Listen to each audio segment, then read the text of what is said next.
Si vous vous intéressez assez à l'onction du Seigneur, assez à sa paix, assez à sa puissance, assez à sa joie et aux bénédictions de Dieu sur votre vie, ces gens vont vous envier et voudront avoir ce que vous possédez.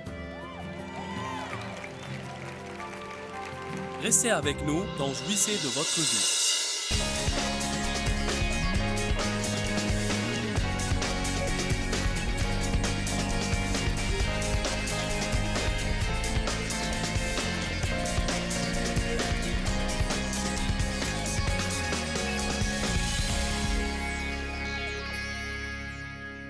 Il y a des fois que nous devons payer un prix dans notre propre vie afin que quelqu'un d'autre soit aidé et béni.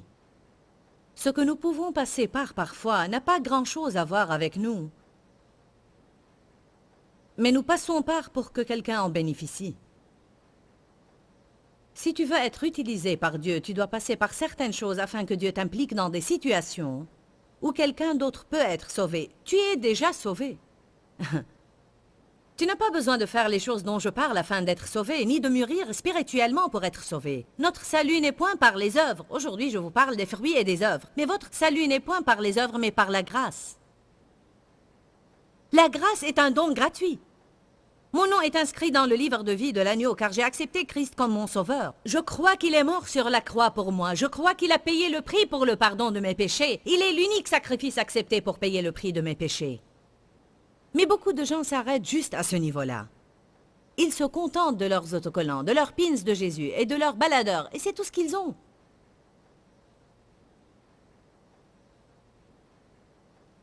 Ils n'aident jamais vraiment quelqu'un d'autre. Ils ne font jamais rien pour quelqu'un d'autre. Ils rejoignent seulement le club Bénis-moi.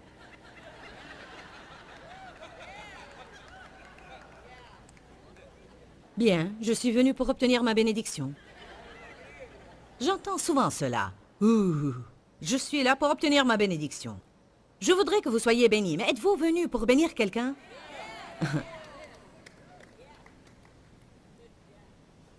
Merci, Seigneur. Quand est-ce que nous allons finir avec ce mode de moi, moi, moi, moi? Dieu voudrait t'utiliser pour aider les autres. S'il n'avait pas un but pour toi, il t'aurait déjà sorti d'ici. Ne sois pas ici pour occuper une place. Amen.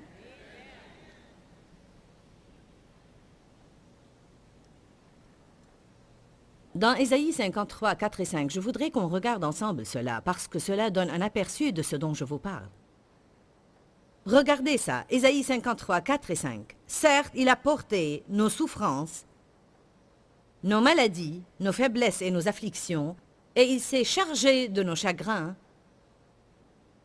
de nos douleurs et de nos punitions. Et nous l'avons considéré comme atteint d'une plaie, comme frappé par Dieu et humilié. Mais il était transpercé à cause de nos crimes, écrasé à cause de nos fautes et nos iniquités. Le châtiment qui était nécessaire pour que nous obtenions la paix et le repos est tombé sur lui, et c'est par ses meurtrissures et par ses blessures que nous sommes guéris et rétablis.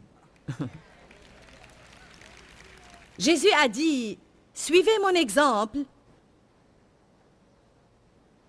et faites ce que j'ai fait. » L'apôtre Paul dit dans plusieurs épîtres que les choses qu'il passait par étaient pour le bénéfice d'autres croyants. Paul a été appelé pour accomplir une mission pour Dieu. Il n'avait pas à dire oui. Il pouvait dire non, je ne veux pas faire ça. Mais le jour où le Seigneur lui est apparu sur la route de Damas, et la puissance de Dieu l'a renversé de sur son cheval, il a dit, « Maître, que veux-tu que je fasse ?» Et c'est ce que le Seigneur va entendre de nous. « Maître, que veux-tu que je fasse ?» Me voici, Seigneur, envoie-moi. Fais ce que tu veux de ma vie dans le but de m'utiliser. Je te demande aujourd'hui, veux-tu vraiment que Dieu t'utilise? Je ne pense pas que le Seigneur veut une poignée de gens à travers lesquels il peut travailler. Il veut œuvrer à travers tout le monde. Vous avez tous un endroit duquel prêcher. Ça pourrait être votre chantier de construction ou votre bureau de travail. Il ne s'agit pas seulement de ce qui se passe sur la plateforme. Nous équipons le corps de Christ afin qu'il sorte et fasse le vrai travail du ministère. La plupart des gens qui ont besoin d'aide ne se trouvent pas ici aujourd'hui.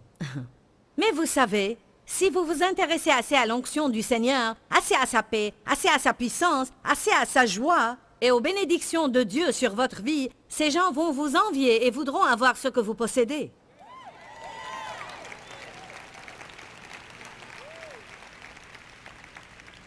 S'il vous plaît, comprenez cela. Dieu a tout son héritage de bénédiction qui ne peut nous être libéré qu'à condition de mûrir et de croître. Et pour atteindre ce stade, nous devons passer par des épreuves. Mais si nous ne les surmontons pas et ne recevons pas les bénédictions de Dieu, personne ne voudra ce que nous avons. Personne ne voudra de vos dépressions. Personne ne voudra de votre mauvaise attitude. Personne ne voudra de votre pauvreté et misère. Ils veulent des gens stables, quelles que soient leurs circonstances. À ce moment-là, ils commencent à dire « Waouh, rien n'a l'air de t'ébranler. Qu'est-ce que tu possèdes que je n'ai pas? Quoi que ce soit, je voudrais l'avoir. Bon, tu parais heureux tout le temps, et je veux dire, tu as perdu ton travail la semaine passée, tout comme moi, et malgré cela, tu as l'air heureux et calme. Comment peux-tu faire ça? Tu es en train de vivre un problème dans ton mariage. Je sais que tu as un problème puisqu'on en a déjà parlé. J'ai eu un problème dans le mien et je suis déprimée et découragée. Et tu as l'air comme si rien ne s'est passé. Comment peux-tu faire ça? Cela nécessite une certaine maturité. Rappelez-vous de la lecture avec laquelle nous avons conclu la veille dans Psaume 94, que Dieu continue à instruire son peuple jusqu'à ce qu'ils apprennent comment rester calmes au mauvais jour. Je pense que l'une des choses pour lesquelles le monde est vraiment affamé, plus que tout, c'est la stabilité. Je veux des personnes qui ne soient pas branlantes. Je veux des personnes qui seront demain, vous savez, exactement comme ils ont dit qu'ils allaient être. Je veux des personnes qui tiennent à leurs paroles et non des personnes émotionnelles. Ouh! Et quand tu as besoin d'eux, tu ne les trouves nulle part. Serais-tu un de ces chrétiens paresseux qui s'assoit et qui dit « Nourrissez-moi » et qui laisse quelqu'un d'autre accomplir le travail, payer le prix, faire l'effort, alors que tout ce que tu fais, c'est engraisser de la parole et ne rien faire avec?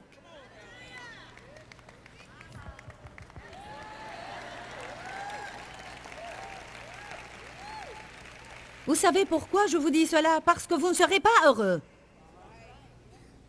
Je ne parle pas seulement à vous, mais je m'adresse à des gens autour du monde. Vous ne serez pas heureux si tout ce que vous faites, c'est prendre, prendre, prendre, prendre. Il y a des preneurs et des donneurs dans le monde. Et j'ai passé beaucoup de temps dans ma vie à prendre. Et j'ai tenu tous les autres responsables de ma joie. Dave et moi sommes mariés et ils devaient me rendre heureuse. Et c'est ce qui fait que les gens divorcent, le saviez-vous? Car vous épousez quelqu'un et vous lui attribuez la responsabilité de vous rendre heureux. Je voudrais vous dire aujourd'hui que votre joie est de votre propre responsabilité. Ce n'est pas le travail de quelqu'un d'autre de vous rendre et vous garder heureux.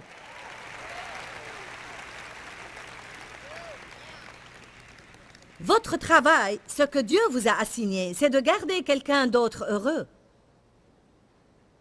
Si tu disais chaque jour, que puis-je faire pour toi? Comment pourrais-je être une bénédiction pour mon époux? Que puis-je faire pour mon pasteur? Que puis-je faire pour mes amis? Comment pourrais-je être une bénédiction pour les gens avec qui je travaille? Ah, je vous dis, vous parlez de changement radical, intégral et rapide dans votre vie. C'est ce que Dieu attend de vous. Eh bien, qui va prendre soin de moi? Ah, Dieu! Quelqu'un que nous appelons Dieu. Amen. Nous laissons passer le meilleur que Dieu a pour nous, car nous passons notre vie à prendre soin de nous-mêmes. Au lieu de faire ce que Jean 12, 24 dit, « Si le grain de blé ne tombe pas en terre et ne meurt, il demeure seul, mais s'il meurt, il porte beaucoup de fruits. »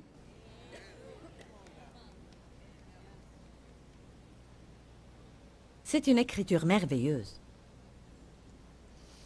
Jean 15, 13 dit « Nul n'a plus grand amour que celui-ci, donner sa vie pour ses amis. » Ça ne veut pas dire donner sa vie et mourir. Ça peut mener à cela, mais en vérité, ça parle de s'oublier soi-même, ne pas mener une vie égocentrique et faire son possible pour aider les autres. Et quand tu fais ça, tu plantes une graine. Planter une graine, planter une graine, planter une graine. Un couple qui travaille pour nous se donne vraiment pour les autres. Et ils ont un témoignage magnifique. Ils se sont rencontré dans une maison close où la fille était une prostituée et il était venu là pour ses propres affaires. Ils se sont rencontrés comme ça. Ils se sont aimés, mariés et ont été sauvés. Ils ont commencé à regarder notre programme, écouter nos cassettes d'enseignement et ont fini par avoir un changement majeur dans leur vie. Ils sont venus à St. Louis, ont travaillé avec nous, et ils ont commencé dans un petit département quelque part. Et maintenant, ils sont tous deux dirigeants. Ils vont à l'église dans une petite ville à St. Louis, Dream Center, où on peut atteindre beaucoup de personnes blessées. Et un des ministères dans lequel elle est impliquée, c'est le ministère du vendredi soir pour les prostituées. Ils sortent dans les rues, dans une limousine que quelqu'un a donnée pour le ministère, et ils s'arrêtent à côté de la rue où les prostituées sont. Ils sortent et commencent à leur donner des roses et à leur dire combien le Seigneur éternel les aime.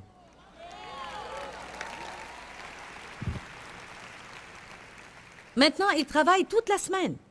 Et elle chante dans la chorale, elle va à l'entraînement, ils travaillent toute la semaine. Et les vendredis soirs, elle sort dans les rues. Parce qu'elle a un témoignage. Elle peut les regarder et dire, vous n'avez pas à vivre ainsi, Dieu peut changer votre vie.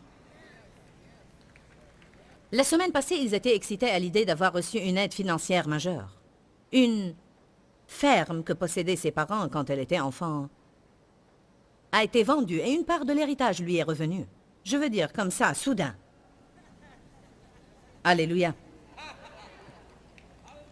Écoutez bien cela. Vous ne pourrez jamais égaliser Dieu dans ses dons, ni dans les finances, ni dans le sacrifice. Celui qui quitte mère, père, frère, sœur, maison et terre pour mon nom recevra, ici-bas et dans cette vie, des centaines d'autres en retour.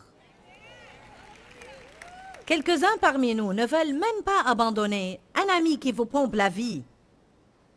Il vous vole parce qu'il n'est pas là où vous êtes spirituellement et vous le laissez vous épuiser seulement parce que vous ne voulez pas passer une nuit seul chez vous. Mais si vous plantez cela comme une graine, Dieu peut vous donner beaucoup d'autres amis, de bons amis. Mais il faut que vous passiez par.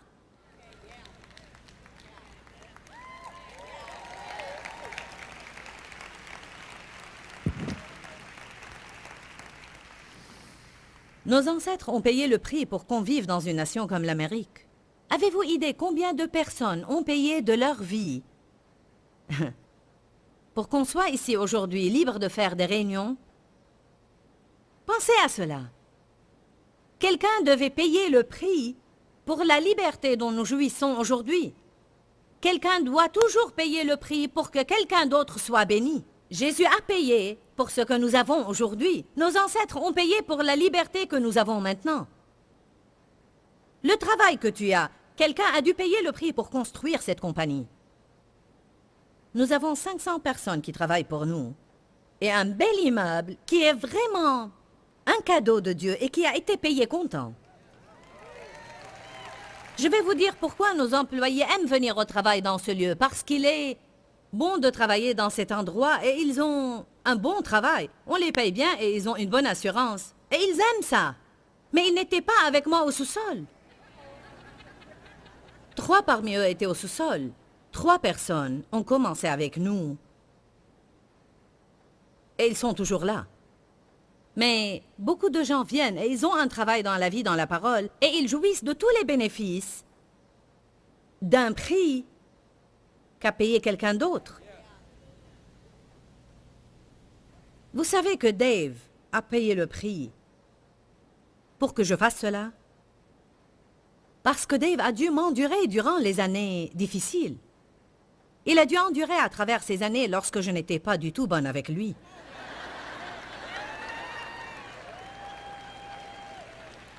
Je reconnais qu'il y avait des moments où Dave voulait tout laisser tomber. Il m'a dit que les 3 premières années, il y avait des moments où il sortait et s'asseyait dans sa voiture et pleurait car il ne savait plus quoi faire. Je me fâchais contre lui pendant 3 semaines. Aucun mot. Parce que tout ce que je savais faire, c'était essayer de contrôler en piquant des crises. J'ai été élevée ainsi. Allez maintenant. J'étais une personne blessante. J'étais confuse et bouleversée. J'aimais Dieu, mais j'étais trop perturbée et désespérée. Quelqu'un devait payer le prix pour me sortir de là.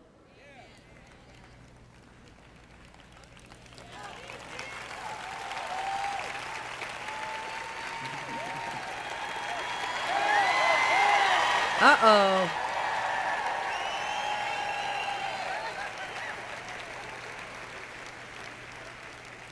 Hey Chris, apporte-moi ces grandes cisailles.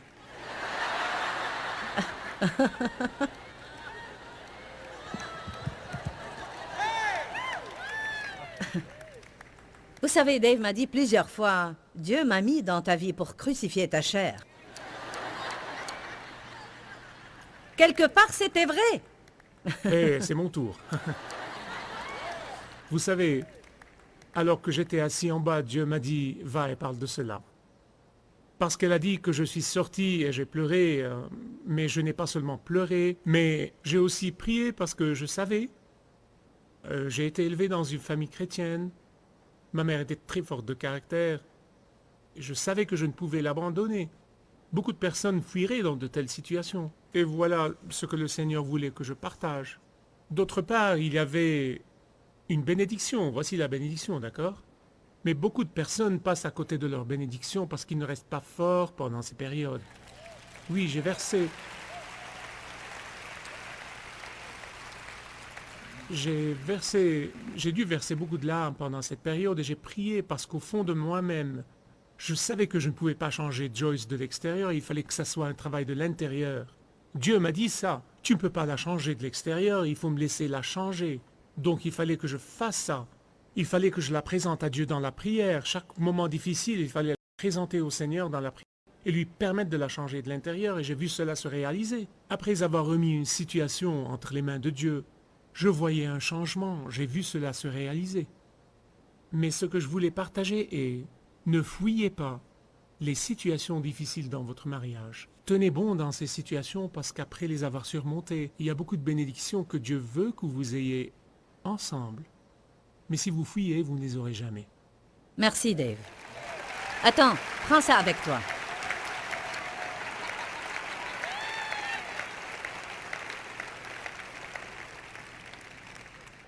Une des choses que Dave a faites au départ et qui a vraiment crucifié ma chair était que quelle que soit ma colère, il ne me laissait pas lui voler sa joie. Et même à ce moment-là, il était stable, mais sa stabilité me tuait.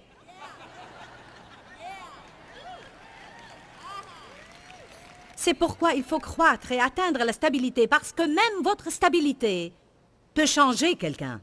Je veux dire que pour longtemps, si je ne réussissais pas à le rendre furieux, je devenais plus furieuse.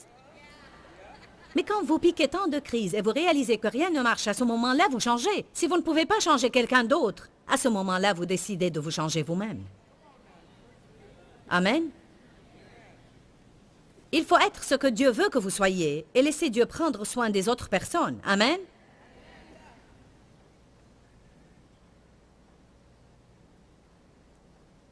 Quel est le prix que nous payons parfois, même dans le ministère? Si vous voulez être utilisé par Dieu, quel est le prix que vous devez payer? Parfois, je dois travailler beaucoup alors que d'autres personnes jouent. Et je ne proteste pas. Je suis bénie et privilégiée, mais si vraiment tu vas être utilisé par Dieu, il faut que tu travailles. Ce n'est pas une question de quelqu'un qui impose les mains sur toi et tu reçois l'onction. Je n'ai pas écrit 52 livres en 8 ans en m'étendant sur un canapé et regardant la télé. La Bible dit « Dieu bénira le travail de vos mains ». Probablement que vous ne voulez même pas voir mon planning pour le reste de l'année. Je ne veux même pas le voir moi-même. Encore un prix que vous devez payer, si vous voulez être utilisé par Dieu, c'est d'être jugé.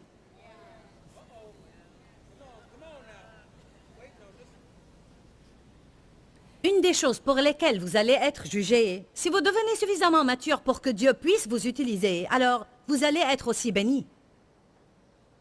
Car les bénédictions viennent avec la maturité spirituelle. Mais les gens jugeront beaucoup vos bénédictions si vous travaillez dans le ministère. C'est la chose la plus stupide que j'ai expérimentée. Si nous sommes supposés être vos leaders spirituels, voulez-vous qu'on vous mène vers la prospérité ou la pauvreté? Je veux dire, je hais cette mentalité. Les prédicateurs n'ont pas besoin de conduire une grande voiture. Qui doit conduire de bonnes voitures? Les pêcheurs?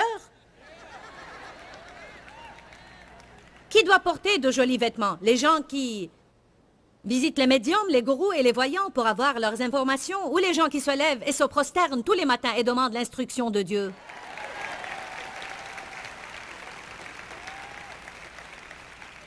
Un ami à moi dans le ministère m'a dit hier, « Joyce, que dis-tu des gens qui jugent et critiquent les bénédictions de Dieu sur ta vie? » J'ai dit, « Il n'y a pas grand-chose à faire.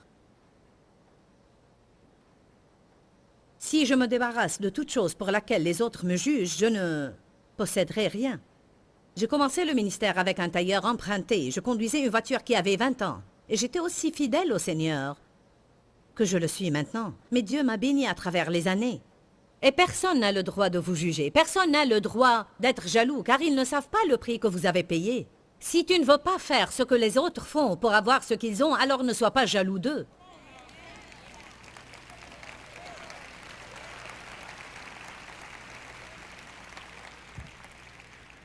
Allez avec moi à 1 Corinthiens chapitre 4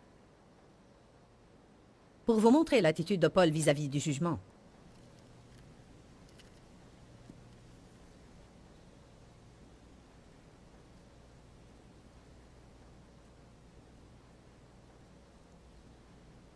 Si vous lisez les versets 1 et 2, vous réaliserez que Paul a été jugé.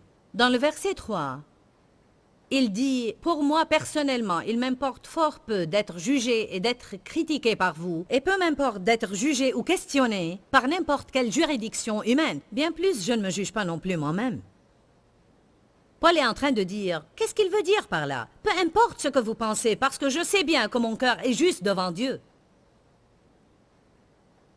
Peu importe ce que vous pensez, parce que je sais bien que mon cœur est juste devant Dieu. La Bible dit, il ne faut pas qu'on soit une pierre d'achoppement pour les autres. Et je ne pense pas qu'il faut que vous affichiez vos bénédictions devant les personnes qui n'ont pas ce que vous avez, car cela va les rendre malheureux.